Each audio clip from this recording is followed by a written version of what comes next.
I'm the Kanye West of recruitment. Okay. Yeah. In what sense? In the sense that I've seen everything, and nothing surprises me.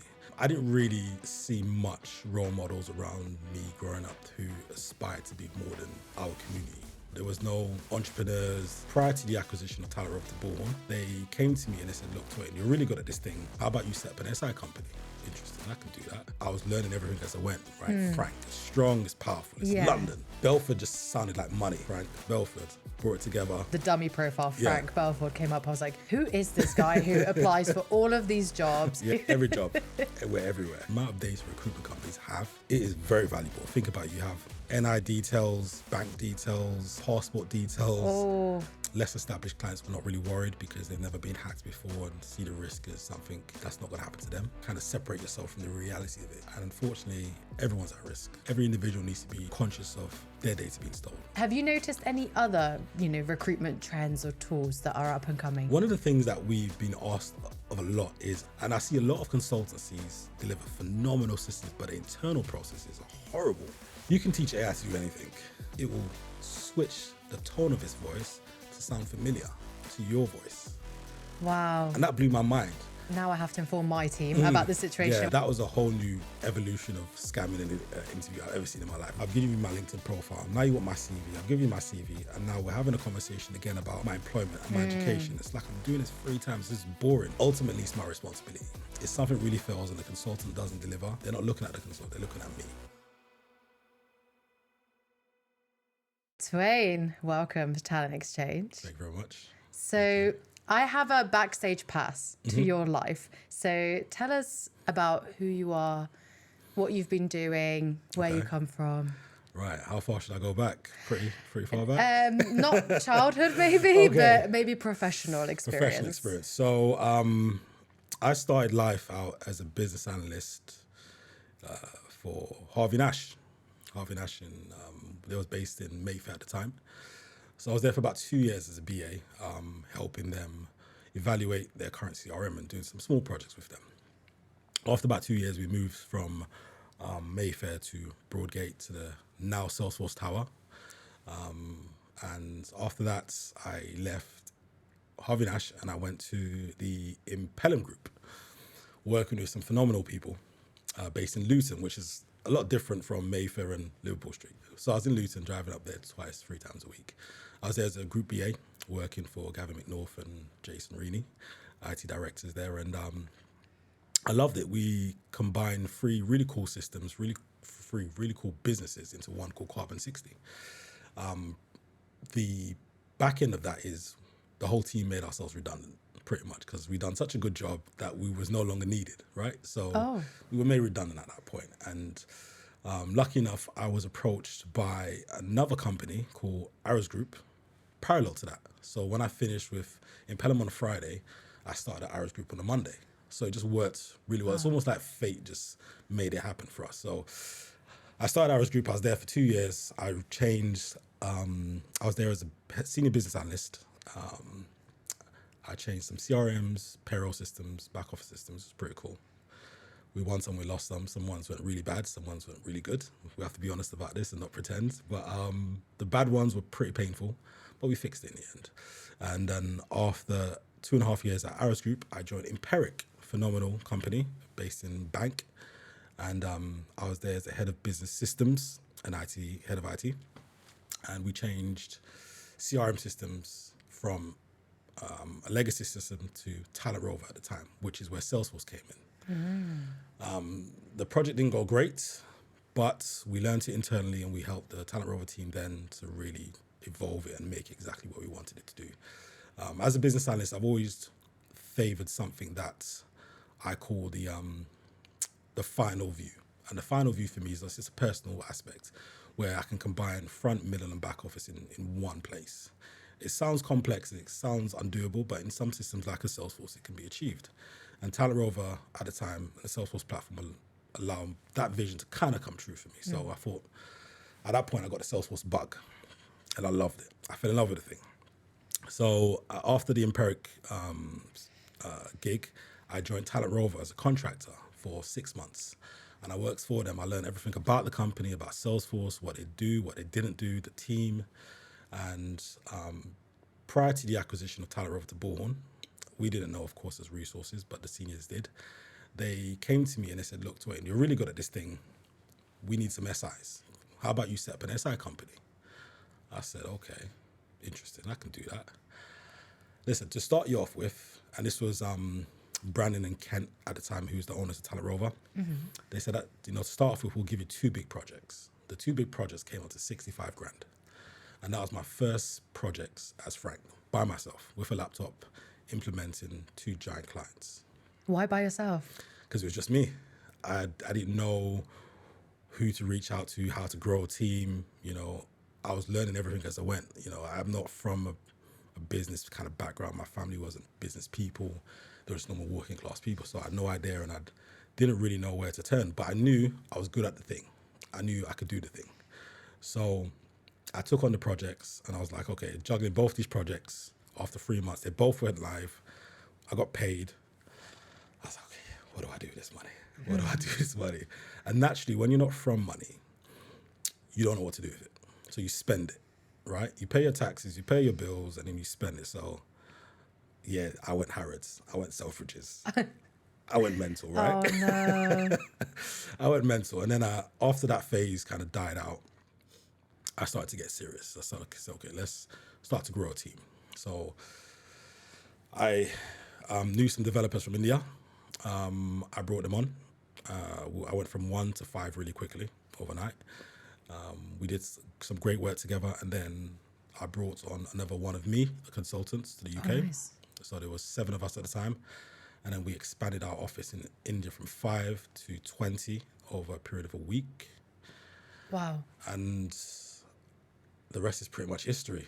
We now are 65 people, 65-ish people, and 3 locations, London, India, and the Philippines. We have some support people in the Philippines. And we're working with some really amazing people around the world, and some really interesting clients. So that is pretty much the back history to where we are today, after 7 years of Frank. 7 years, wow. So we'll go back to the business analyst section that you just mentioned in a bit. But I want to talk about, walk us through the moment where you came up with Frank then. So what gap did you see in the market that you wanted to address? Yeah, the biggest gap I saw was when I was at Empiric. And we needed help understanding the system we was implementing. And as I mentioned, it didn't go great at first. So we was between a rock and a hard place, like, well, we can't rely on the suppliers anymore because they've let us down. We don't know where to go, and no one seems to know anybody that can really do this well. So there's a gap here. And I recognized that very early on at Empiric. So that was one of the reasons I wanted to join Talent Rover, so I could learn it and really be that person to fill that gap. And it was just ironic that they asked me to be an SI. So when they did ask me to be an SI, I was like, I'm now filling the gap. I can now go out there with the support of these guys and deliver the system. So that was very obvious at Empiric that there was a gap that someone needed to fill, and I wanted to be the person that filled it. And it went really well. And I think I have filled it, touch wood, I still am. Yeah.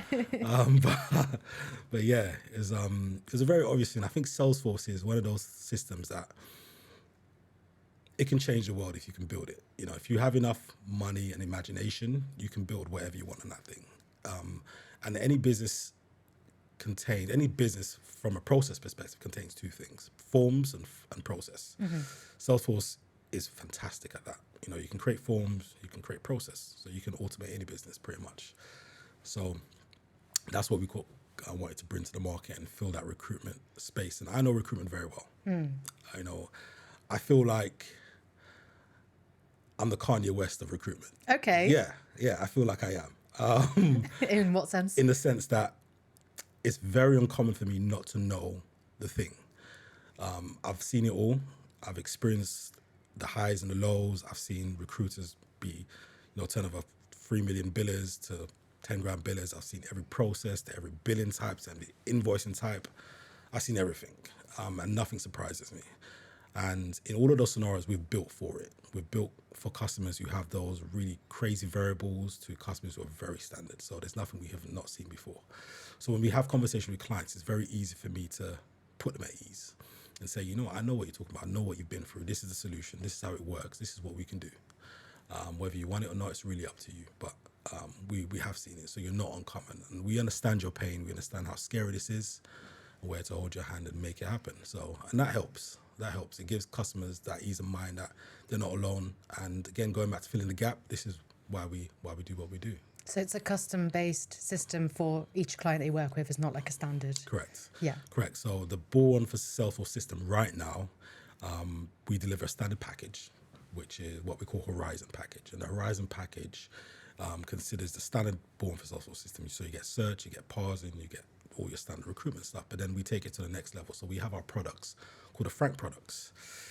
And then it's almost like we add the sexiness on top. You know, we add the screens and the flows and the process and the one-click functions. And it takes your recruiters, you know, admin time from, say, 6 hours a week to 2 hours a week.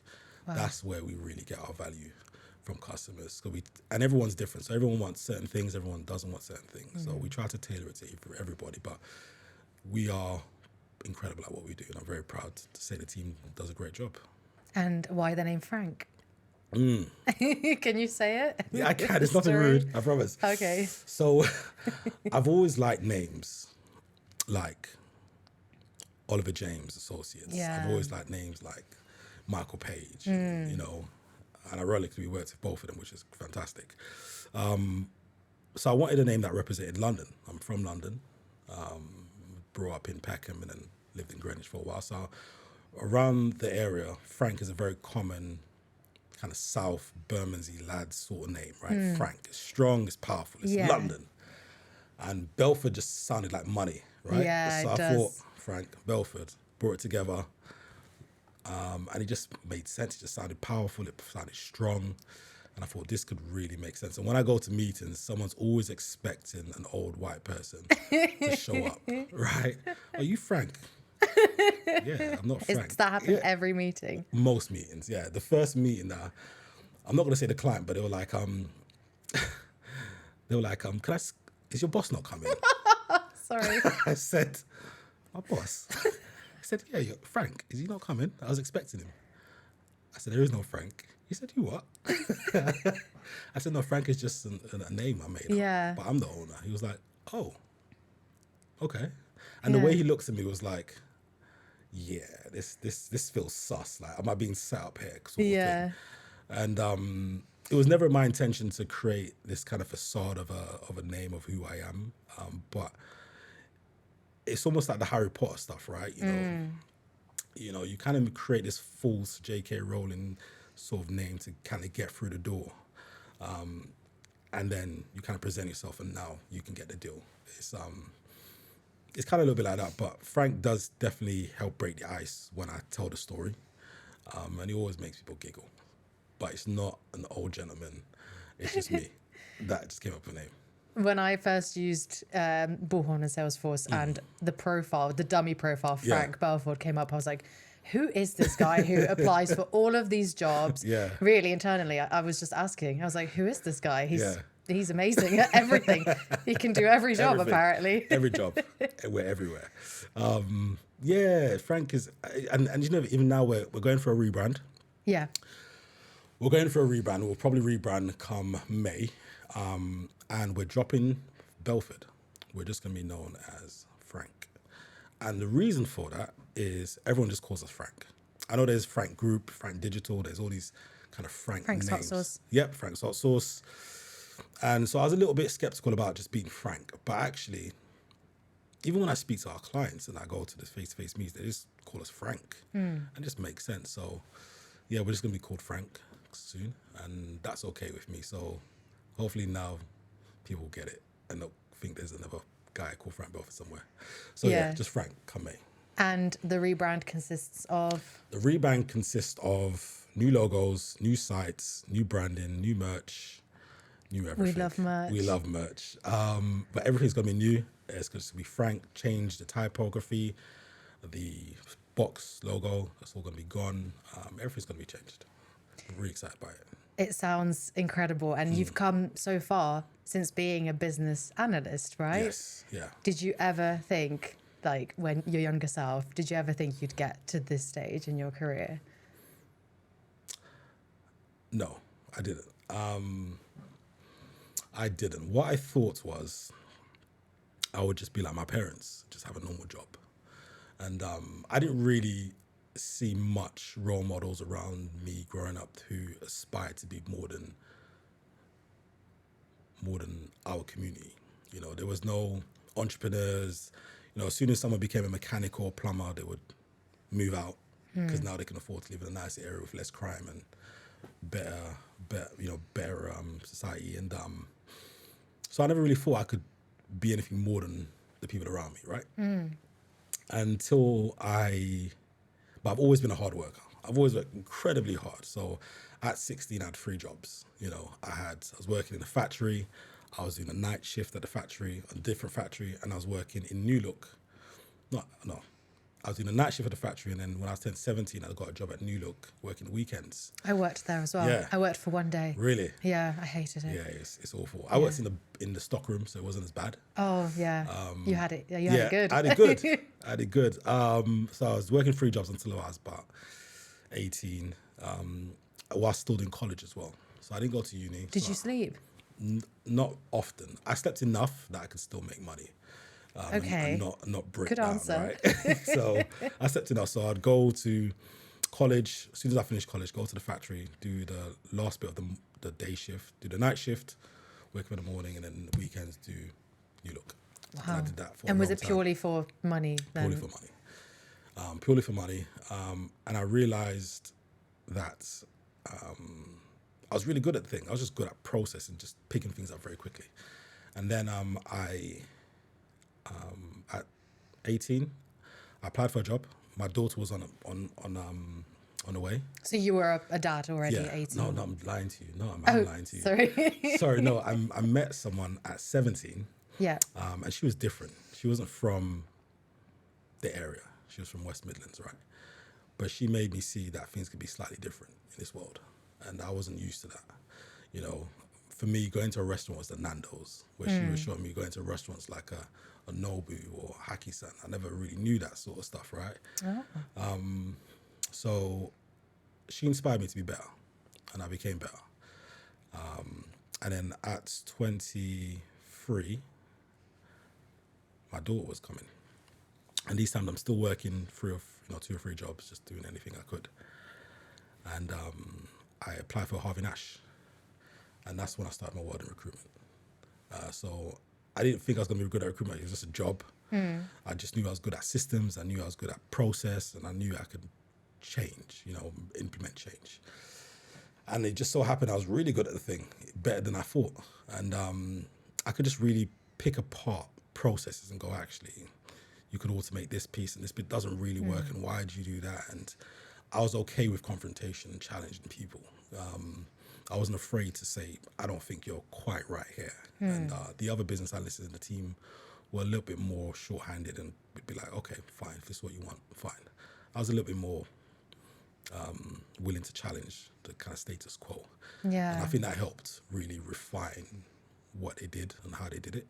Yeah. And that definitely helped my journey into creating almost my self-brand of the business analyst of Twain, if you like. And that's how it really got started. So that was my background, working loads of jobs, making some money, being inspired by somebody, and then my daughter coming in and just having to get a proper job. Yeah.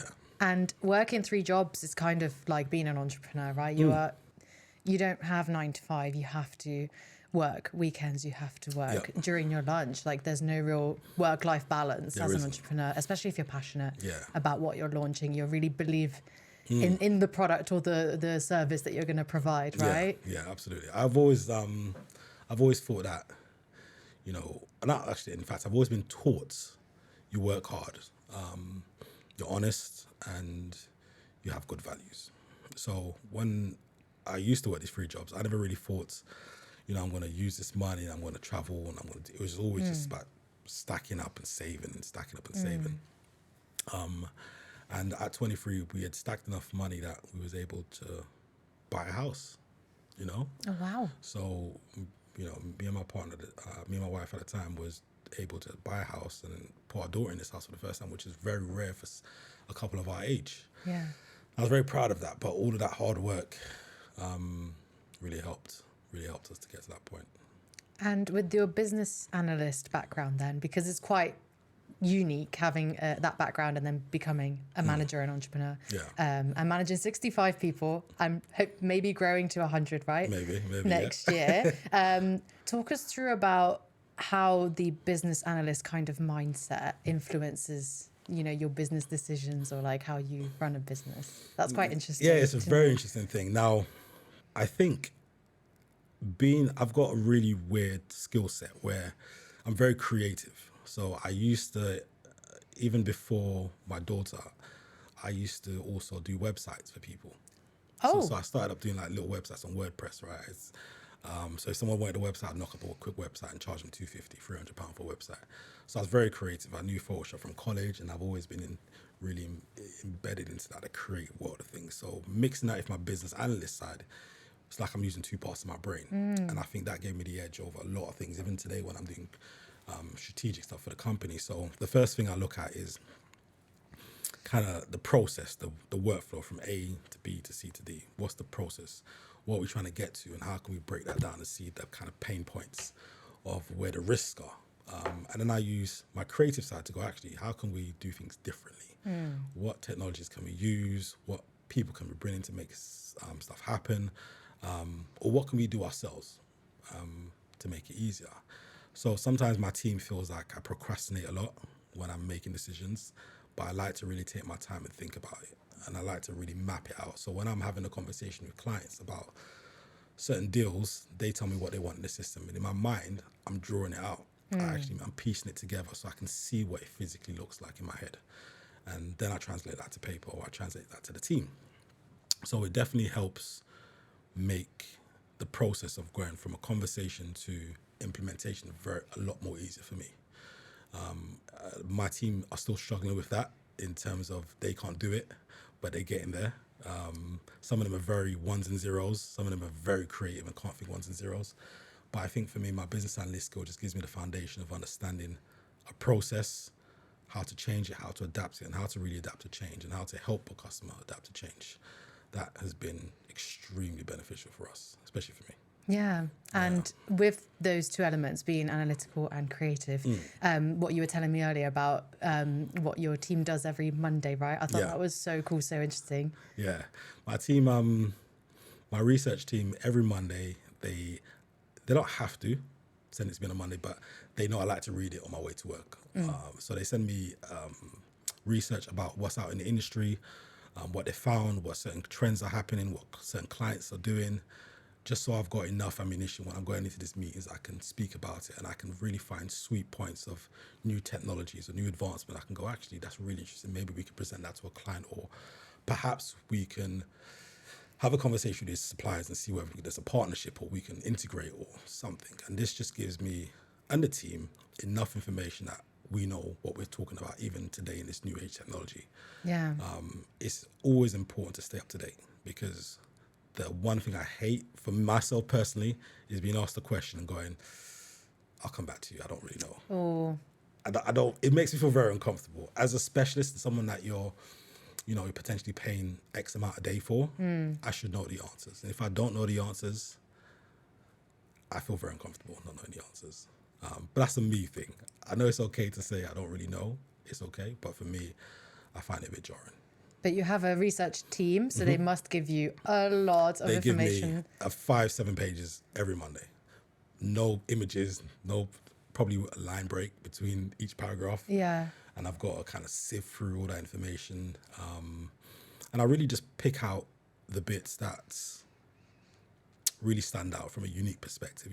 I mentioned to you earlier that a lot of suppliers out there do the same thing. They are slightly different in a slightly different way, but predominantly on the face of it, if we step backwards, they're the same company, right? Yeah. And I'm looking for that unicorn in between the dust. I'm going, actually, I've never heard of a company like this, or I've never even heard what they do, or this is really different. How can this implement into recruitment? What does it mean for recruitment? That's where I really find the benefits. And I go, this could be a game changer. And that's what I'm looking for in the research papers. And of course, there are some companies out there who are very ordained, and I'd be like, okay, cool, let's invite them in for a conversation. Yeah. But they're just being added to a list with other companies that do exactly the same thing. And it makes you stand out when you're meeting It makes us stand out. your clients. Absolutely. So we had a client the other day who wanted this this chatbot, and there's a lot of chatbots out there, right? Now, there's a company that we have partnered with called chatautomation.cool. It's founded by an amazing guy called Dries de Costa. He used to be the sales director of Access Group. I know that name. Yeah, it's very, very cool. Very, very cool. I was introduced by Dries by one of my mentors called Gavin McNorth. I met him out in LA, but I've known Dries for a long time. Never really met face to face. And he came up with this really, really cool chat automation that integrates into Salesforce. And the really cool thing about this one is that within Salesforce, you can have what they call communities. And the communities just give access to candidates, client contacts, or anybody into their Salesforce system. So you can present them their profiles, their compliance, their remittance advices, wherever you want. But the cool thing about chat automation, it serves up information about that particular person. So let's say, for example, you went on there to go look at your pay slips. You can ask this bot, when am I next being paid? It will serve that data for you and say, okay, well, Daisy, you're being paid next week, Friday, X amount. Would you like a pay slip? And you can click on print and it will print off your pay slips for you. So it serves you the data really quickly. And I've seen chatbots out there, like I've said, but nothing as fluid and as cool as this thing. So I was like, Dries, let's partner. Let's do this. Because I can tell my clients about this all day. Yeah. And they'll love it, right? So I'm looking for those unicorns that really stand out, that make me go, I need a piece of that. And then I present it to my clients, and hopefully I help us apply, go into a business that then they probably would have found difficult getting into before. Wow. And that automates like the process to contact HR. Yes. Wait for them to get back to you. And maybe, they're on holiday or there's some delay to get your pay slip or even let you know when you're next getting paid. You're normally just asking colleagues, like, do you know when it's happening? Exactly. So it's just instant. Instant information. You can ask the thing anything, whether it's about your compliance, whether it's about your resume, any data you have in Salesforce can be fed into this chatbot. And it can serve you relevant information based on your questions. So it's really cool, really, really cool. So stuff like that I'm looking for when I'm looking at my research papers. And it's like a micro problem that I wouldn't think I'd need a solution for, but when you present that, I'm sure clients are like, you're a genius. Yeah, absolutely. And people nowadays, right? When we go on websites, we don't want to sift through FAQs. We don't want to wait on the phone and press 1 and press hash and wait for agents sometimes, right? We just want instant information. We live in a world of instant, from Amazon Prime to Deliveroo's. We're just convenience now. Yeah. So chatbots give you the now function. And if you can get everything you need and feel like you're having a conversation with a real person, it's a win-win. People will more have a conversation with a chatbot than wait on the phone for 15 minutes to talk to a real person. Yeah. Is it ChatGPT or AI? It's a bit of both, ChatGPT and AI. It's contextual language, and it's I don't know all the details around how he's built it, or he's probably secret code, but it's very smart, very intuitive. So we are working with this, Dries and his team very closely over the next few months just to fine tune and make sure any little things that may come up have been factored in. Because we do with so many different clients, from 5,000 users to 10 users, so we see all of it. So we just want to factor in certain things and make sure his success can be across all of our clients. So that's really innovative. I'm sure you've got loads of ideas up your sleeve, but I don't want you to give all your secrets away. Have you noticed any other, recruitment trends or tools that are up and coming that you're really excited about? One of the things that we've been asked of a lot is a way to scrape LinkedIn, right? Really weird. And pages or data, ironically, like scraping LinkedIn, sorry. And of course you can't do that. It's illegal to scrape data like that. But recruiters are finding a way that they continually want to ask how to scrape data. So there are tools out there that allow you to sync data in from the LinkedIn RSC, where you can sync data in from LinkedIn to your systems. And it's okay, but actually I feel like recruiters are spending more time thinking about how they can get data instead of how to generate their own data, if that makes sense. So instead of wanting to scrape LinkedIn and getting all the information about LinkedIn, it becomes static within your system, right? So for example, the reason why people use LinkedIn so much, I love it, is because it's maintained by somebody else. You know, you maintain your data, you update your education, your employment, so you don't have to. And that's why it's attractive. So you know when you're looking at LinkedIn, it's a version of the truth. When it becomes in your system, it becomes static and it's no longer the truth. So that exercise is a bit pointless for me in some sense. What I really see some trends happening is around the automation of recruiters. Now, I'm going to tell you a story, right? Okay. I met this guy, phenomenal guy, a couple of years ago. And he said to me, I met him at networking event. He said to me, I've got this really cool tool, Twain. I said, tell me about it. He said, it's called AI Consultant. I said, what does that mean? Tell me a little bit more. And he said, look, what this thing does is built for high volume temps. You create a job in the system, any system for Salesforce, and you just tick a box and it will find the people who match that criteria, availability, compliance, everything. It will send them the email for the shift. They can apply. As soon as they apply, it sends out the confirmation checks, books them in for the shift, sends them the directions, creates the timesheet ready for them, sends them the timesheet via the communities, and it does the whole process, creates a placement, does the GP reports, everything. So from the job all the way down to placement, it does it all. So I said, no way. I've never seen anything like this. I know it's in theory possible. So he whipped out his laptop in a networking event, and he showed me how it worked. He opened up a Salesforce developer org. He created a dummy job, and in about 10 seconds, I received a shift. Placement was made. Very quick. And his plan is to take this to market, and his plan is to charge, I think, about $900 per AI consultant bot per month. So It's a lot of money. But when you really step back and think about it, actually, you're not paying for the operational cost for this person. You're not paying for a desk. You're not paying for a phone. You're not paying for anything. And plus, you're not even giving them the GP.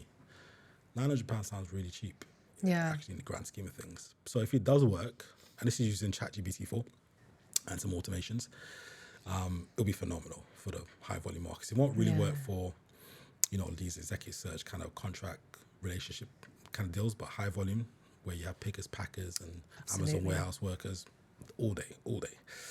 So that would be really interesting if that hits the market. Where we also see trend is where recruiters now want to really be where they should be, is on the phones, calling clients, calling candidates. And we're finding a lot of requests coming in around automating the ordained task of planners. You have a call with a client, now you have to create a follow-up call. Actually, there should be something that automatically creates your follow-up call based on the response. So we're getting a lot of companies come to us and say, how can we automate these tasks? How can we reduce consultants' admin times by half, maybe even 80%?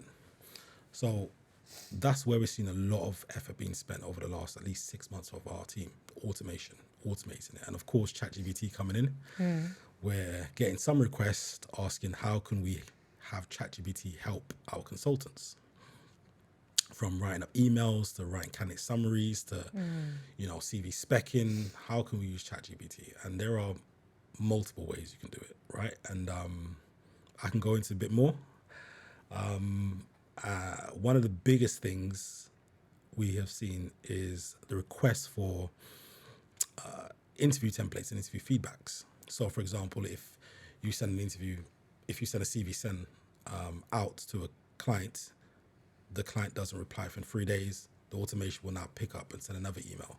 And as soon as that person reads that email, you get an alert, say that person has read. Do you want to send a follow-up task? You hit the email, it gets sent.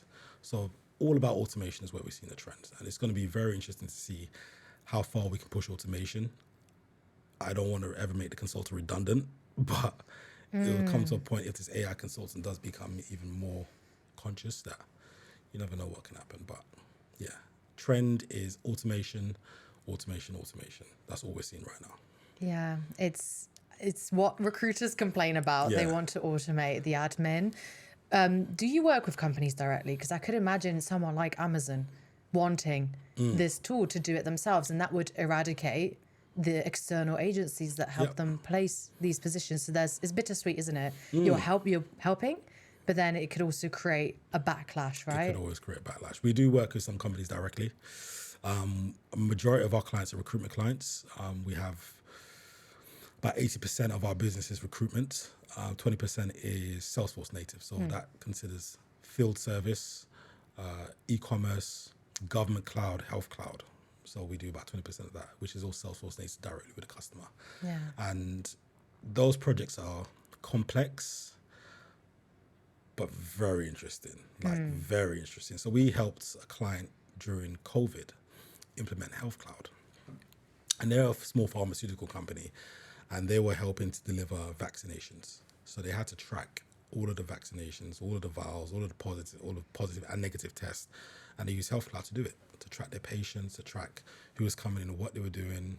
And then they even took it further to start looking at trends of nutrition and what people were eating versus whether they were getting sick or not, and how long was the recovery time. And they took it to a whole different degree, and we helped build that. And that's when it becomes like, wow, that's some crazy stuff. Yeah. These are things you don't really think of.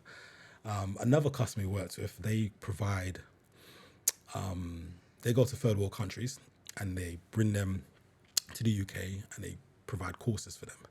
And what they also do is they take UK people and fly them across the third world countries to help with aid and, building schools and building wells and stuff like that, which really is an amazing thing, non-profit. But what they do, which is really interesting, something I never knew, is that they provide reports to the government and local authorities every month of all the applicants and all the applicants who apply to study and work across the waters in the third world countries. And what the report shows is the background of these people. So it will say, okay, well, Daisy applied, she's from this household, her parents are from this background, they make this sort of money, they make these sort of financial decisions, they've got these assets, and they send that to the government. Now, interestingly enough, I asked what was that data being used for? And they said, well, it's used for understanding how much spend to be put into the community. Right. So depending on your financial background, where you're coming from, the government may decide to put a bit more into this community than another community. Really interesting. It's not just this report. There's multiple reports that this government gets to kind of piece it together to say, okay, well, we're going to spend £1 million in Greenwich or £10 million in Westminster. It's based on the financial efforts by the community and what they're bringing in. I was really interested about it because I never knew that this report helped form some of those decisions based on the people who are applying to work overseas. And they asked all that data, so actually they're providing that data. Wow, Salesforce is your business model is so flexible. It's not just recruitment. It's not just recruitment. No. A big part of it is, but we want to expand out more into the Salesforce world and understand what more we can do with Salesforce. And of course, you have to be certified and you have to know what you're doing before you touch a customer. And we're bringing on people. Like, say if we don't really know government cloud, we'll hire some government cloud consultants and government cloud developers, and we'll start approaching government cloud customers. Have a couple projects and broaden our portfolio. That's how we tend to do things. But yeah, Salesforce is anything you want to do. As long as you have the right money and imagination, you can do it. Yeah, you're proving it. Anything you can do. I didn't expect these projects to be something relating to your business model or what you've been doing, but it's incredible. You're affecting multiple countries now. So you're primarily working and based in the UK, but are you expanding to these other countries then whilst you're it's interesting. We was looking at, so we have 3 offices, London, India, and the Philippines. We're looking at setting up in Chicago. Oh. Because we have a lot of East and West Coast clients, and Chicago is kind of like a nice spot where we can kind of split between the two. But it was a bit too expensive to get everything set up over there. So we're just thinking about maybe hiring some people over there for a third party and seeing how it goes, kind of testing the waters and see if it will really work. And if it does work, we'll invest. If not, then we'll have to think of something else. But for now, we're just probably going to test it out for a couple people over there, maybe 2 consultants, 2 developers, see how it works, see if clients really respond to that sort of instant, access to these people. If it works, great, then we'll set up. If not, we'll figure something else out. And you manage teams already then in Philippines and India, right? Yeah. So How would it differ to having a team in the US, for example? It wouldn't be too much different. I mean, especially with Chicago. By the time I'm locking off, they're coming up. So convenient. So we'll probably have a quick handover session, make sure they're up to speed, what needs to be done. My marketing team always tells me I don't need to be so hands-on. I don't need to be involved so much, right? And I just can't help it. It's not because it's my baby, as Frank, but it's more like I don't ever want to be in a position where I get a call from a client and I don't know what's happening. I've seen too many times where clients get calls or clients will call people and be like, oh, I'm not sure what's happening here. I'll come back to you or let me speak to somebody else. Ultimately, it's my responsibility. If something really fails and the consultant doesn't deliver, they're not looking at the consultant, they're looking at me. And I need to have the answers. I need to know what's going on. So I am hands-on. I need to know this stuff. If it fails, it fails. I need to know why and how we can resolve it.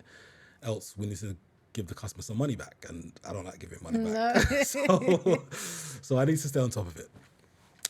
So I'm hands-on. So even with the US consultants, I'll still be hands-on. I'll make sure that they have everything and they hand over to me and I hand over to them. And of course, they'll still have the support from the Indian team as well, from the development perspective. So in India, we have 2 shifts. We have a morning shift and night shift. And the night shift looked after some of our other developments. So we try to create 24/5 service. So when people are sleeping, someone's working. When someone's working, someone's sleeping. So we never miss a beat, especially when clients have requirements that they need to get in.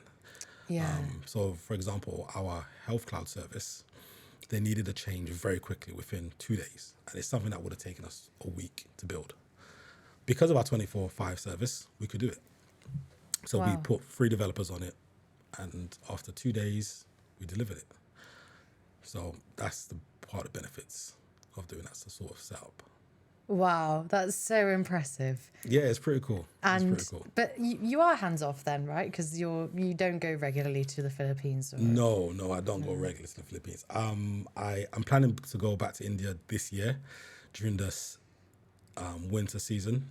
Summer season's a bit too hot for me. It's like 50 degrees. Oh, wow. I mean, it's like hell, isn't it? Yeah, hell on earth. So yeah, I'm going to plan to go back and see the team over there. But we have some phenomenal guys who heads up the team in both India and the Philippines. Yeah. In India, we have a resource called Hemant. He's the head of Salesforce development for us and looks after the whole office. He's phenomenal. And yeah, without him, I hope he's watching. He's or definitely listening. watching. He's going to be like, did he mention me? I mentioned you, buddy. Put employee of the month yeah. in the screen. Yeah, he's an incredible guy. Really, really nice guy. And so he heads up the Indian team. We have another gentleman who heads up the Philippine team, and they're all reporting to me. So as long as everyone does a good job, I don't have to shout at anybody, which is good. Good. And talking about automation for your clients, do you have a lot of automation within your company as well? Yes, we do. Now, there's a saying that goes, those who can't do teach, right? And it kind of means we do things very well for other people, but we can't do it well for ourselves. And I see a lot of consultancies deliver phenomenal systems, but the internal processes are horrible, right? And it's kind of like that with most companies. With us, I knew I didn't want that. I didn't want that trouble. So the first thing we did when I started to grow the team was buy Salesforce. So we have Salesforce internally. Oh. So we use Salesforce as our PM tool. We built our own system. We could have used some incredible systems out there to project manage and do all this stuff, but we wanted it to be ours. So we built our own project management tool, and we have our communities that serves our customers. So they can go in there, they can view their projects, they view their timesheets, view their invoices, all of it. That whole process is automated. So from as soon as the lead comes in, that gets created in the system. That flows down to a sales consultant to qualify that lead. So they'll speak to the customers, see if it's a real lead or not.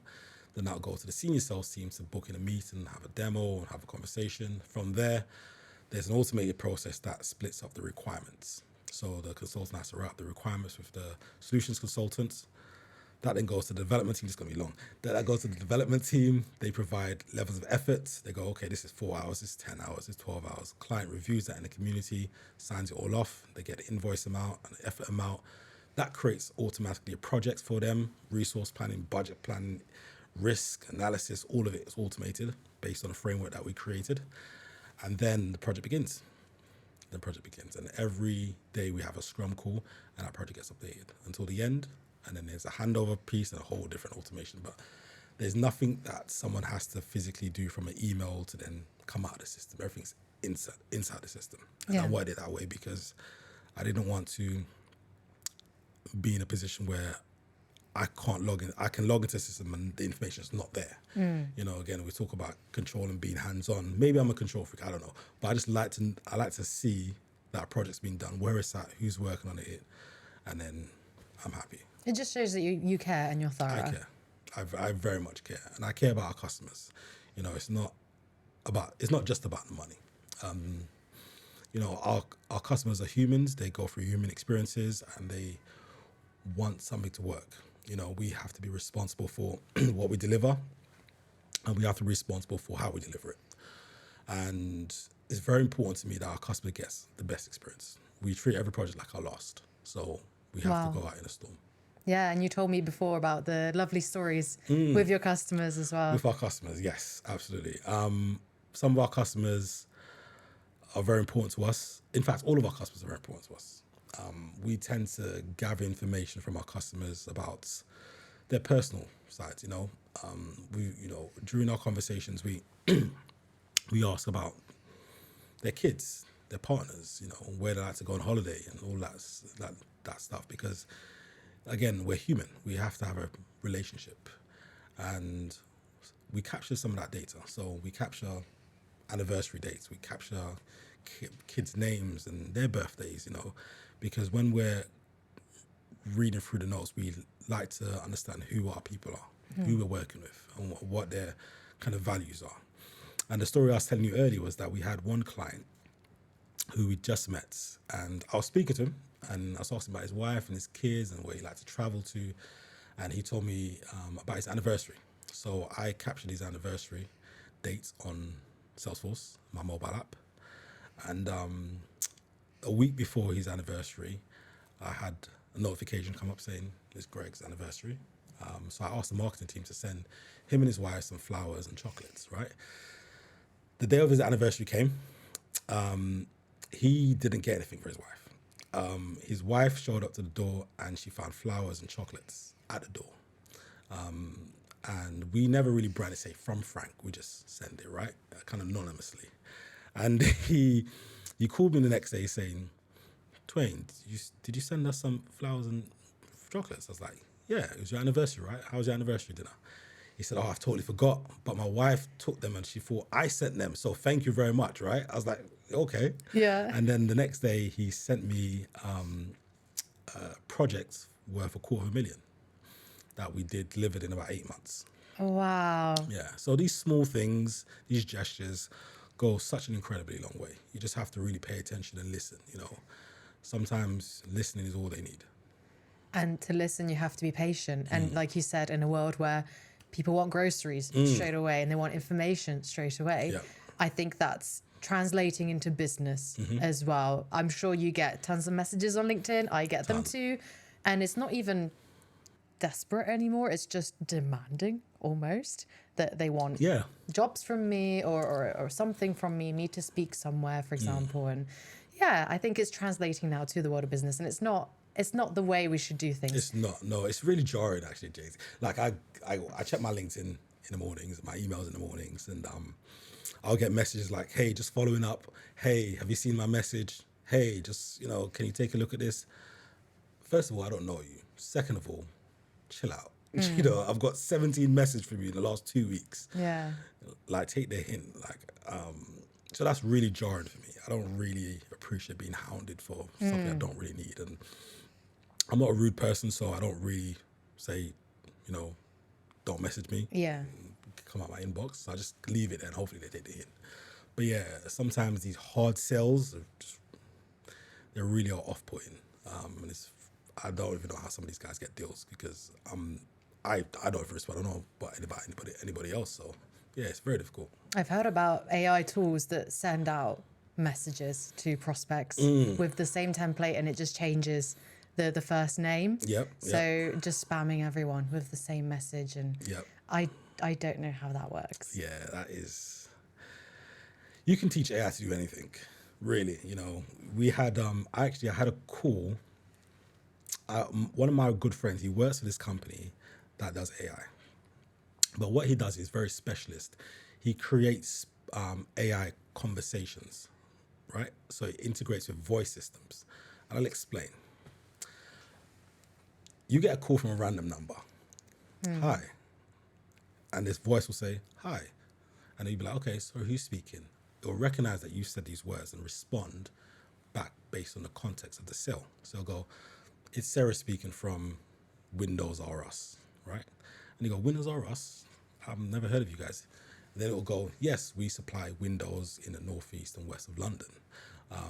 We heard recently you had window issues. Would you like to hear more about it, or maybe speak to someone that could help with your window problems? Press 1. So it goes more than just like this normal kind of text and press 1 and press 2 to speak to an agent. It's more conversational now. Right. So he pranked me on this, right? Oh, God. And I was speaking to this window person for about 2 minutes trying to figure out why they got my number about windows. And I said, is this your AI? He said, yeah, we built this. I wanted to show you and give you a real life experience of what I said, first of all, it was really annoying because I didn't order no windows. It almost reminded me of them PPI kind of calls back in the day, right? Yeah. Like, did you have a fall or a crash? You got PPI? Did the bank scam you? Whatever it may be. He said, look, I get it, but there's a big demand for stuff like this, especially from like debt collectors and stuff like that. He's making a huge amount of money selling this tool. Did the voice sound genuine? As genuine as you and I. And interestingly enough, he said to me, they've coded this to understand different voices and respond based on your accent. So let's say if you said hello and you sound like you're from the Middle East, it will switch the tone of his voice to sound familiar to your voice. Wow. And that blew my mind. So he said, yeah, they've coded in hundreds and thousands of accents to replicate and sound like someone familiar. So if it's a woman speaking, then they'll play back a woman's voice or a man's voice. Is really random. But most of the time for men, they'll play a woman's voice because they found their reports that men respond more to females than they do to other men. Interesting. So they use some really cool analytics behind it as well. So yeah, that blew my mind. Wow. Yeah, and it could be used for evil because you hear about the scams that it could be used for evil. People get. They think that their sons have been in car accidents and someone's asking for X amount of money and people actually send it because the voice is genuine. Yep, absolutely. Yeah, absolutely. Now we've heard of stories about this a lot, especially when I go to conferences and I talk to customers about AI and I talk about AI. One lady I met during a networking event, she said that she came across this software in Poland. I think it was in Poland. She mentioned. She said that this AI went out and it started basically tracking young people's Instagrams and social media profiles, and specifically videos of them speaking to copy their voices, right? You know where I'm going with this, right? So this AI was copying people's voices, and these voices were then used to scam their connections by sending voice notes to like their connections. I don't know how they got access to their systems. I didn't even ask the question. But she said it was software in Poland that she came across. The feds have shut it down, but she was saying she heard about this. And so like say they went on your Instagram, heard your voice, or saw this podcast, heard your voice, copied it, sent a message to Jamie and went, Jamie, I'm in a car crash. I need your help. Send me 10 grand. Jamie like, yeah, okay, send you 10 grand. 10 grand's gone. So they was using it for that sort of stuff, right? I bet it worked. Yeah, it did work. And this is where you can create something amazing, but it be used the wrong way. And that goes for everything, right? But you have to be really careful with what you're putting out there in the world. Remember I said to you the quote, and the quote was from Alan Watts, good intentions. The road to hell is paved with good intentions. So this was a good intention to build this really cool software, but actually it could be used in a really evil and malicious way. Yeah. And it ties in with the conversation we had earlier about the AI interview situation you had. Oh, yes, the AI interview. So we hire a lot of developers, right? A lot of teams. And a few years ago, we wanted to really ramp up our development team because we had a massive project coming up where it required about 30 of our resources a month. So we had to scale up really quickly. So we started having 5-6 interviews a day with these developers from India. And you went to all these interviews? Yeah. Whew. And some of these interviews via Zoom, right, were like people talking, but they're clearly just going, and someone else is talking behind them, right? And you can start to see where the lips and the words don't really sync. And you're like, this seems sus. What's going on here? So sometimes I'll just play it off and go just to see where it goes. And then I'd pull them up and say, actually, you're not the person who's talking. Then they'll shut off their camera real quick, right? And then the meeting's done. Oh. And these are the people who have been vetted by a recruiter in India. So they've gone through a screening process and they've come to us with an interview after a CV send. So they've gone through a recruitment process. It's not like we've just found them on the street and kind of brought them into the interview. And so that was the first really weird one. This probably happened 10 times over like 80 interviews. So it's quite a lot, right? In the grand scheme of things. And then this is a new one that happened recently. So we're hiring some more developers in India.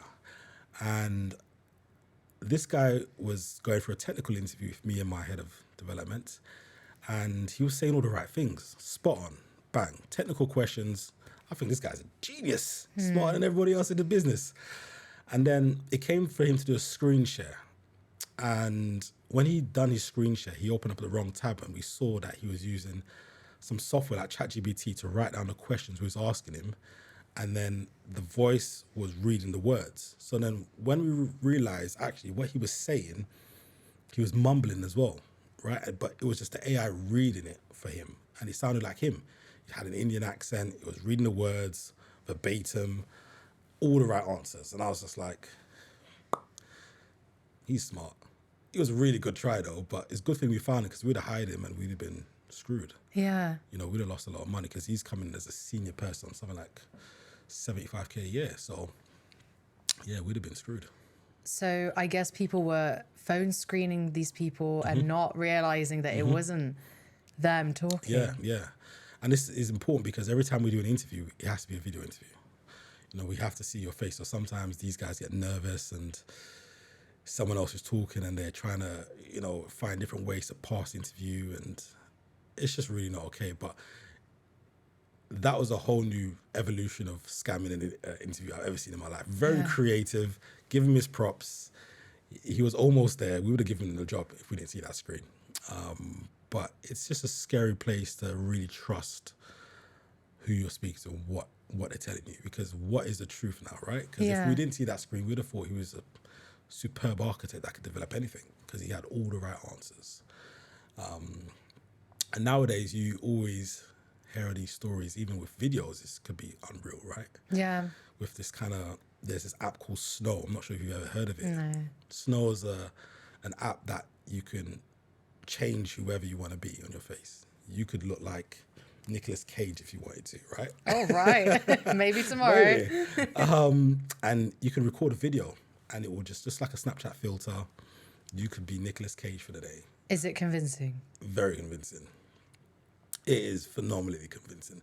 Snow was used by movies many, many years ago until the code became open source and then they started building apps from it. So yeah, now you can download an iOS store, Android, Snow, and... Don't give people ideas. Yeah, you can be whoever you want to be. And if you have a voiceover app like my good friend who done the interview, you could be whoever you want to be on the internet. And that's a scary thing because as employers, we hire people based on integrity, trust, and values. Yeah. And we want just the best for our company. We want our companies grow, and hopefully you'll be a great addition to that. So for these opportunists out there who are trying to find a quick way to get money, it's really not okay. You know, everyone has a reputation and everyone just really wants to do something great in this world. So, but unfortunately, you'll have people who will try to do something on the sly. Wow, and now I have to inform my team about the situation. Yeah. We have to rethink about our recruitment strategy. I'm sure other people are listening to this and thinking, oh shit, what if this has happened to me already? You know, so yeah, we definitely need to reshape our recruiting process. Videos straight away. Also have you heard about like the whole WhatsApp scamming jobs? situation. I'm an avid WhatsApp user for, particularly if I had like freelance contracting jobs, it was so easy to send the spec over WhatsApp. Like, hey, I've got this job, especially when I did warehouse pickers, drivers, just sending them the details. And now you have the fake jobs circulating. So that's affected our recruitment process and we have to reshape it all over again. Absolutely. It's a big deal. I mean, Randstad put out something the other day that they had a WhatsApp message go out from a non-Randstad company about a job and people was applying for it and sending their details and all that stuff. And they posted it on LinkedIn. I was like, yeah, we've had a couple of clients say that same thing, right? So, but a really ironic one, we had a customer saying they was receiving emails to the accounts departments from the owners saying, hey, when do we release faster payments? Have you got faster payment bank details? And it's from a random email, but it says the owner's name. You know, because you can change the from. Yeah, you can spoof it. So, and one customer we had actually, one of the junior's assistants reached out, sent them the details, and processed the invoice, right? And it was for like 90 grand. It wasn't a small feat. And unfortunately, you know, it was a really poor timing for that to happen. A lot of money. They couldn't get it back. But it just shows that you have to be really careful what's going out there. It could be really detrimental to your brand, especially these fake WhatsApp messages. You know, you could be sending all your info, really hoping you could get a job, and you know the excitement of getting a job if you don't have one is, you know, it's really it puts you in a place where you send your details very quickly. You know, very quickly, because you know you can get a job and you can now support yourself and your family or whatever it may be. So they're preying on the vulnerable. It's really not okay. So yeah, there's a very high amount of WhatsApp scams going out there. Even WeChat, even TikToks, ones we've seen where companies' TikToks are being hacked and sending out fake TikTok jobs. And it's been awful. People are, and again, it comes down to your cybersecurity. You know, you have to protect your details with, you know, whether it's 18, 21 digit characters with hyphens, spaces, and whatever it may be, right? Because standard passwords can be hacked very quickly. And the way you have to protect yourself as a company is to actually maybe even hire a cybersecurity specialist to come in, review your passwords, review your policies, and help you protect yourself even more. We don't do that. We work with a couple of companies that help to do that, but they're really important to help stop stuff like this happening, or prevent them at least. Cybersecurity specialists will be mandatory for every single company. It doesn't matter if you're a bakery on TikTok, right? It could happen. It will be. If you're a bank, it's absolutely necessary. A recruitment agency specifically, the amount of sensitive information that an agency has, I think that's why they're targeted so much. I've noticed with spoofing and phishing, etc. I found that when I was in an agency, it was so much more than when I was in corporate.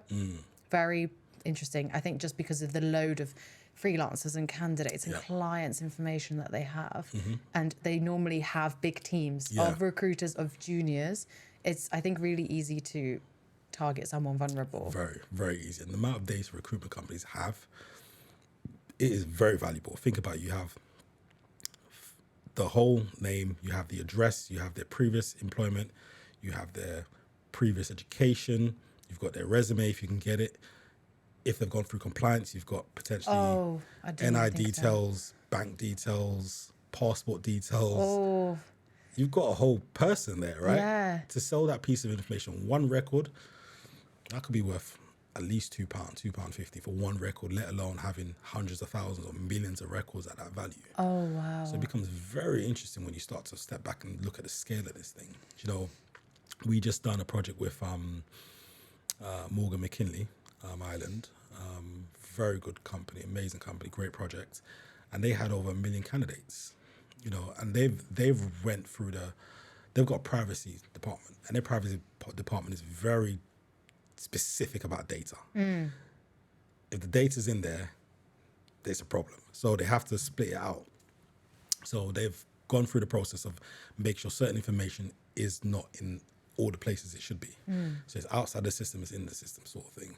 And if it is in the system, there's a policy for retention, which is really good, because if it does get hacked, their system, it'll be very difficult for the hackers to find all the right pieces to create a persona of a person. Where some people just have everything related to the person, you know, so from when you get the person record, you find all the relationships and then you just pull that. Yeah. Where someone like Morgan McKinney is slightly different, it'd be more difficult to pull that information. So yeah, it's you have to be very secure nowadays with recruitment data, especially companies like healthcare, education, where they have all that compliance to go through, especially healthcare. You know, you've got, the data is scary, and we work with this data all the time. You know, we don't really see it as anything apart from just data. But for other people, they see it as a gold mine. Again, going to what is the quote again? Oh, the road to hell is paved with good intentions. Yeah. It's really sad to know that people are out there doing that, but it's a reality we live in. We just have to protect ourselves, and cybersecurity will help you do that. Are clients asking you for these type of services on Salesforce to like integrate? Yeah, secure? Some of our more sophisticated clients are asking that. Some of our junior clients, I wouldn't say junior, but less established clients where they don't really have an IT presence internally are not really worried because they've never been hacked before and see the risk as something that's not going to happen to them. You know, it's kind of like a lot of things, you know, you see these things like, it'll never happen to me, so you kind of separate yourself from the reality of it. And unfortunately, everyone's at risk.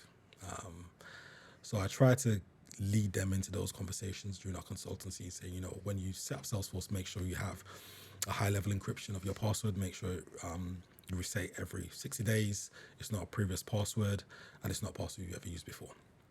So we try to help them, kind of steer them into those conversations, and also restrict access. So if someone's trying to access your system from the Middle East and no one works in the Middle East, you should block those sorts of access, right?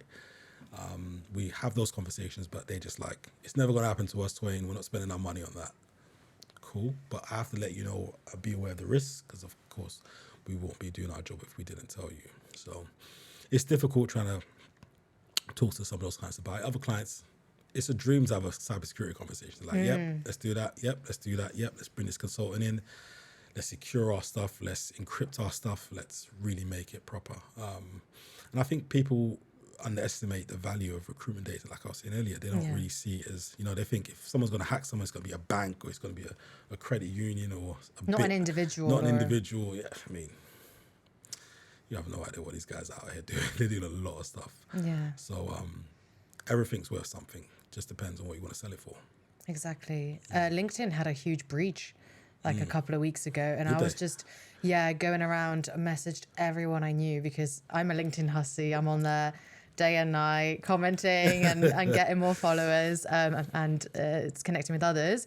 And my friends use it equally as much as I do. And I was just telling my recruiters, like, change your passwords, two-factor authentication, blah, blah, blah. And they're saying, oh, I have my password for everything. You know, I shouldn't say that. Maybe we should cut this out of the podcast.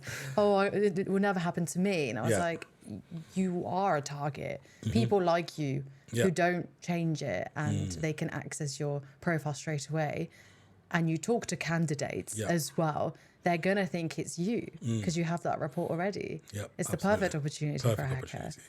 Perfect. And especially now when being mobile is so accepted nowadays, post-COVID, you know, people have their Salesforce apps on their laptops, on their phones, and it's very easy for someone to forget their laptop on the train or on the bus, or lose their phone. And you know, so notifying your IT team or your SI partner that something that's been lost and you have access to Salesforce is very important, because then we can lock down our access to that device. But without that, again, you're just giving someone access to a world of information, of personal data, and let alone GDPR breaches. You know, I'm sure candidates will be appalled to know that data was taken from your company to being shared on the dark web. So we try to bang on how important that is, and it's, you know, you don't want to ever be in the media about a breach of that, you know, sentiment for any company. It's embarrassing. And it should be avoided, and it can be avoided. You just have to spend a bit of money to do it. I tell my candidates or people who send me their CVs randomly, I tell them, like, don't do that, because you've got your address, your work experience, your full name, your date of birth. I could just and it came from LinkedIn profile. I can impersonate you. So I always tell them, take it off or make it anonymous, because they can just reach out to you on LinkedIn. All of it. And you know, you see those videos online, or not this video, the TV ads from like Barclays or HSBC about, cybersecurity, and someone going to your social media sites, seeing your door number, getting your name, find out when your birthday is, creating a persona, applying for a bank loan. This stuff happens, you know? And so you got to be very careful what you share out there from a social perspective. So every individual needs to be conscious of their data being stolen. And companies need to be very meticulous about how their data is being stored and how access is being granted into their system. So it's a twofold, from the individual to the business. You have to be, and I'm a convict for this as well. I'm just like, sometimes it's easier to say the same old password to log in. But nowadays I use the Apple security kind of recommended password, which is like a 16-digit. The only problem I have is if my wife, my daughter says, "Oh, what's the password to this?" I'm like, I don't know. 16 characters long. Yeah. So then that what is because reading out loud. Capital N. Sucks a bit. But apart from that, I use Apple passwords to hold all my passwords to all my devices. Yeah. I use a specific tool. I don't want to spill just in case, but it generates passwords as well. And it's so funny when me and my partner like shouting to each other like $H, lower R, stuff like that, and then you just write it wrong. Yeah, you're right. Really, got to start all over again. Yeah. So those little things. I'm not sure if you've ever seen those YouTube videos of those ethical hackers going around that little device. Yes, the yellow or orange thing. Yeah, the little device. The flipper, right? And you can cute name for something so diabolical. I think it can get dark real quick. So you can go to stand around anywhere, pick up Bluetooth devices, Wi-Fi networks, and you can do a lot of things with this flipper. And could you just have it in your pocket and then be on the train and then? Yeah, it's totally legal to have it. You can just go on Amazon, buy the parts. If you know what you're doing, within about a day, you'll be good to go. Wow. Yeah, it's very scary what you can get your hands. We're getting to a really deep, dark topic. But, could we talk about something lighter? Yes. I have a genuine question. Okay. I don't know if you have an answer for it, just for us Rex. I have this dream almost every day where CVs will no longer exist and it would just be LinkedIn profiles, right, for applications and stuff like that. With your research team, do you see this type of trend happening? Or is this too far in the future? No, it's not. So there have been many applications out there who wanted to try to recreate LinkedIn in a sense, not particularly for the social aspects, but more so for the data aspects. The challenge in doing that is LinkedIn becomes valuable only because it's social, because people update their data, because they can connect with other people, like them, have a conversation, repost, post, talk about their experiences to work. So these applications where you're holding candidate data and you're expecting candidates to continuously up their data becomes very difficult, because LinkedIn is LinkedIn because of that social aspect. And because you don't have that social aspect, it becomes very difficult. So I think where I see the world of LinkedIn going is LinkedIn will sooner or later, I think, partner with or create their own system where they will allow people to use it like an ATS. And whilst you still have some of the functionality in LinkedIn from projects and other people and moving them from different stages and contacting them and nurturing them, I think they're going to take it to a different level where it's almost going to be like an ATS, if you like. They've got a job board already. Yeah, because a lot of candidates find it very difficult to have their LinkedIn profile, send your resume, and then tell you more about their resume where everything's just on LinkedIn, right? So it's like, I've applied for a job, I've given you my LinkedIn profile, now you want my CV, I've given you my CV, and now we're having a conversation again about my employment and my education. It's like I'm doing this 3 times. This is boring, let alone me applying for multiple jobs. I'm going to do this multiple times, it's candidates don't want to do that. And then if a company has Workday, you got to put it in all over again. All over again. So yeah, I think you're right. I think LinkedIn is still the source of truth for a lot of companies.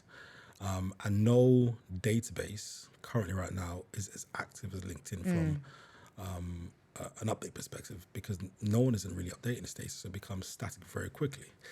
So it's either you have a direct LinkedIn feed, which LinkedIn RSC does do, doesn't give you all the information, doesn't also copy across the profile. So there is a gap there. And the gap can be filled either by LinkedIn or by manual entry, by humans. There is no real automation because LinkedIn has pretty much blocked their doors because it's now Microsoft. Microsoft, right? They've blocked their doors from any Oh, are they? syncing. I didn't know that. Yeah, so Microsoft bought LinkedIn. That's I'm pretty terrifying. sure they did buy them. I'm pretty sure. Yes, they did buy them. That scares me. Yeah. I trust LinkedIn, Yeah, but yeah. Microsoft bought LinkedIn, and because of that, they shut doors. All the APIs are very now controlled. You can only have access to certain information, and naturally, I think they've done that because they know information is key. So your data shouldn't really be readily shared to anybody. But actually, the byproduct of that is they hold all the cards, and they know it. When you have that much power and that much information, what you do with it will change the whole market. You know, so now if LinkedIn turned around one day and said, actually, there's no more LinkedIn, what will the recruiters do? I mean, it feels like going back to the dark ages, I don't right? want to think about it. LinkedIn is live. Yeah, exactly. So, and they know this, right? And they're not afraid to say that they know this. So whatever they do affects everything. So we're kind of in their ballpark where we're like waiting to see what they want to do with this. Because if they do create their own ATS, what's going to happen for Salesforce? Well, what's going to happen is they'll create their own ATS, but they'll most likely create an open feed into Born for Salesforce or Salesforce system. Now, they'll never totally get things right. Like for example, Born for Salesforce has so many cool features after, you know, Bullhorn has been going for such a long time. They know the market, they know the candidates, they know the business, they know the companies. They've built such a phenomenal system. It's world class. For me personally, it's the best recruitment system in the world. LinkedIn, with all their power and all their money, I don't think would be able to recreate such a fine-tuned engine as Born for Salesforce. So the only way to accompany a Born for Salesforce is to provide them a feed. And right now they have a LinkedIn RSC feed. It just needs to become a little bit more sophisticated. And I think they will do that in time. They just have to have the right interest. Now with companies on Born for Salesforce like Adecco, Michael Page, Robert Walters, these guys all use Born for Salesforce. Randstad now, since the acquisition of Employee, these are big numbers, and LinkedIn have to recognize those numbers. And the demand is there to provide more information via the LinkedIn RSC feed, specifically for Born for Salesforce. Yeah. Whether they do that or not is up for questioning, but I feel like that would be the right move and the next move they should be making. But we are at the mercy of the LinkedIn executives, unfortunately. I know. Oh, LinkedIn recruiter accounts. Yeah. Because there's no competition, really. There isn't. Oh, it's extortionate. Yeah, it's so painful. I mean, you have social media competitors like the Facebooks and the Snapchats and TikToks, and it's easy to create social presences. But when it comes to that much data about employment and education history, there isn't anyone really that can compete with LinkedIn. Not for a long time, in fact. I use LinkedIn often. I update. Your post went viral the other day. It did. My post went viral. I had over 200,000 impressions, which is my first viral post. Wow. Which is kind of funny because I post a lot, right? So it's like, why this one? And my marketing team said to me, you should post about it. I didn't really want to do it, Do you want to tell the listeners what the post was? So the post was about rejecting a salary of 380,000. We was working with this customer. They turn over around 4-5 billion a year, quite a large customer, US customer, but UK presence. I won't go into too much detail about who they are, but they'll stalk you after this. Yeah, they'll be like, you can't talk about this stuff. And their CIO left, or put in his papers to leave, and they didn't know what to do. They were just implementing Salesforce, and they were like, well, what do we do now? Who could be a good CIO? So they reached out to me, and like, Twain, you're great. How do you feel about being our... How did they reach out to you, on LinkedIn? No, we already had a personal relationship, so okay. we was already implementing Salesforce for them. So they reached out to me like, look, you're great, you know your stuff, you know our business, you know our people. How would you like to work for us permanently? CIO, 380 grand with bonus, car, you name it, they gave it to me, right? So I said to him, thank you for the offer, but I need to think about this. I didn't want to be rude and say straight up no, because they're a great customer. And I felt it was fair to really process it. So I went away and I really thought about it, and I thought, okay, let's sum this up. I'm an entrepreneur. I have a business, 65 people. Whilst I can walk away and that company still exists and still run, and I can have a successor that can still run in, the benefits for me I'd lose would be my flexibility, spending time with my family, traveling, the relationships I'm building with clients and people. Coming to podcasts and meeting yourselves and the great Jamie. Or getting an amazing salary, working in an office, in a box, having to submit holiday and sick leave. And I was like, this is really not me. I don't really feel like I can work for somebody else again like that. Not in that environment. I mean, if it was a slightly different company with somebody like someone I really respect and admired, like I said to you earlier, I've got a mentor called Gavin Ginofi. If he offered me a salary, I'd work for him because he's inspiring. Don't give him ideas. He's inspiring. He's like, oh, this guy lives in the future. Honestly, he's like an Elon Musk. He's phenomenal. Wow. And you could learn a lot from him. Yeah, and I have learned so much from him so far. So for me, I'll be very quickly diluted. I'll just become a number again, a very high salary number. And I didn't really feel that was worth it. I feel like, and I was saying to you earlier that when 380,000 salary sounds amazing, but as soon as you do the numbers, half your salary goes to the tax. So you're left with half your money. Then you got to pay NI, pension. So 56% already taken. So you're not left with, it's still a lot of money after tax, but it's still not. Is it worth it for leaving? Is it worth it? No, it's not worth it. Not for me personally, based on my my current situation of how flexible I can be and where I can work. And, I was in St. Lucia, where I'm originally from. I've been wanting to, I've been researching and looking into St. Lucia. Phenomenal. I was born there and I was there for 6 months working with the St. Lucian government on implementing Salesforce. Or talking to them about implementing Salesforce as a foundational system for their education department.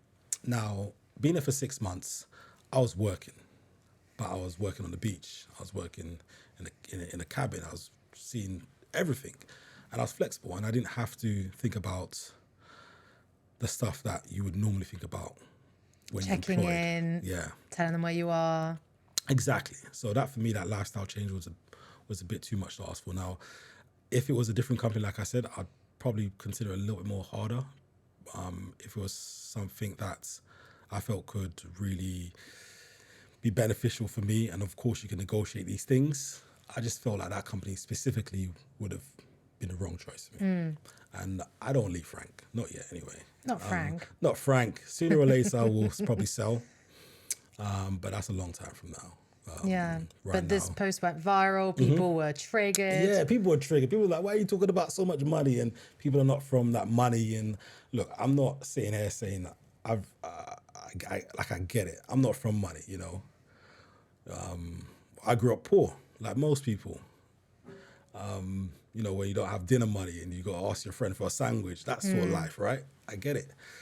So I get why they were triggered, but the reality of it is, it was meant to kind of be the foundation of saying, look, you can't sell yourself for what you think is valuable based on money, right? Like 380 grand sounds like a lot of money, and it is, but it almost felt like selling your soul for something that wasn't you. And it kind of comes down to, what would you do? What sacrifices would you allow yourself to go through for a bit of money? Yes, you can provide a bit more for your family, but what effect would that have on your well-being and your mental health? For me, that would have been devastating. Yeah. So, this guy was like a keyboard warrior, right? He was like, you don't know what you're talking about. I was like, bro, chill out. It's not that deep. So, do you want the job? Yeah. I can recommend you.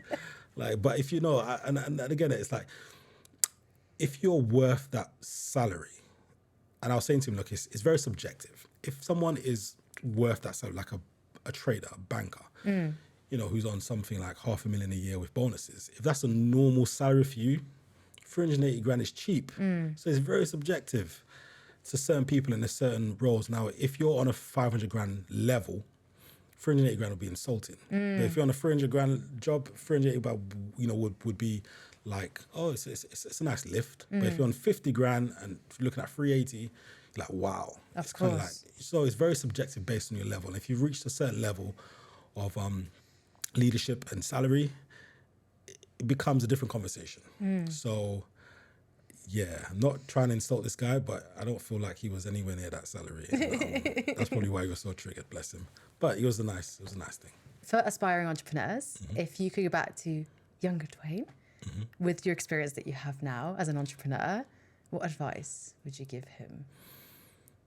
Yes, that's a great question, and actually a great question I used to say to my therapist as well, because she used to ask me exactly the same thing. What would younger Twain do in this situation? It's such a good question, because there's certain parts of you that you recognize that sometimes you don't really like that part, but they're really required to get to a certain stage. Like, for example, I never really liked the part of me that didn't want to sleep and just continue to work. But it was very it was necessary to be able to get to this point. Now, I would say to myself, stop being your worst enemy. I was always very critical of myself. You can work harder, Twain. You don't need to sleep for that long. You shouldn't be going out tonight with your friends. You could be working. You didn't do good enough. You could do better. That critical mentality.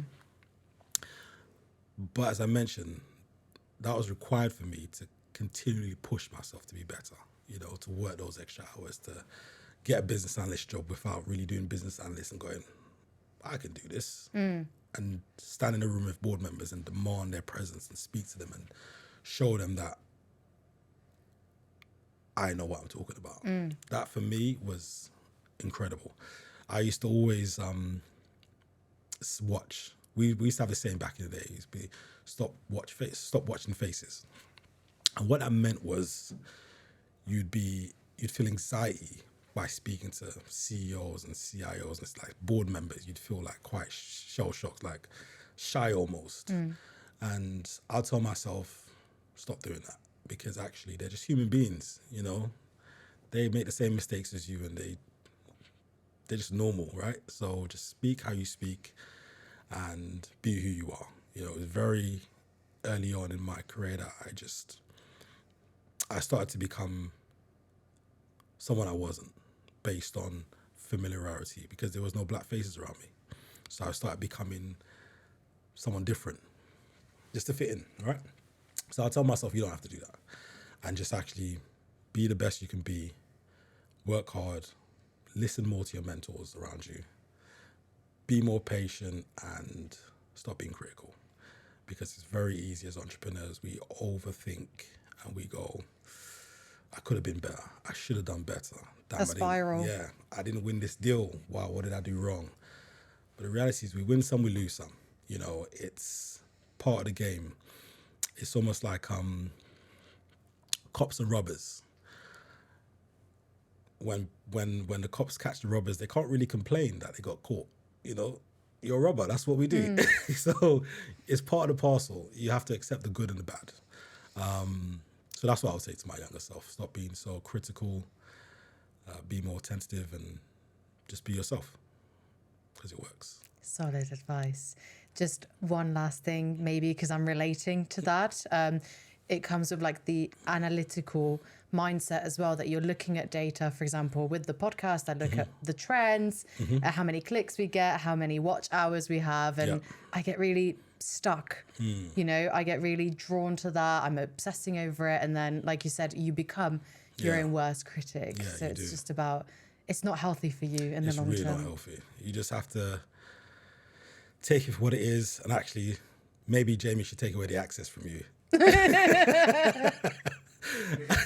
Just do what you do best. You're great at this. You're phenomenal at this. Just do what you do best, and the numbers will come. Yeah. They always do. Just keep going. Just keep doing it. And sometimes, when I first started, I'm just going to wrap up with this one. When I first started, it was like, oh, we're not getting as much products as we used to. What am I doing wrong? And you know what? When I was stressing, then I really thought it could be over. 7 years on, I'm still going. So it's like, you just got to keep going. It will happen. What's the worst that can happen? What's the worst that can happen? It's been happened. And if we survive through COVID, we can survive through anything. Yeah. So another solid tip from me. So Twain, if I watch this and I want your help I want to integrate Salesforce or listen to your ideas, how can I reach out to you? Sure. You can reach out to me on LinkedIn, of course. LinkedIn. With a nice message, not a pushy, buy my stuff. Or you can go to our website and just check us out. And but LinkedIn would be the best place. I'm always on LinkedIn, so you can find me on there. Perfect. Twain, it's been so insightful. I've learned new things as well. I'm rushing to go back to my team and tell them, don't do phone interviews anymore. We've got to do video and look at people's lips. Yeah. No, it's been phenomenal. Thank you so much for coming here today. It's my pleasure. My pleasure. Thank you so much for having me.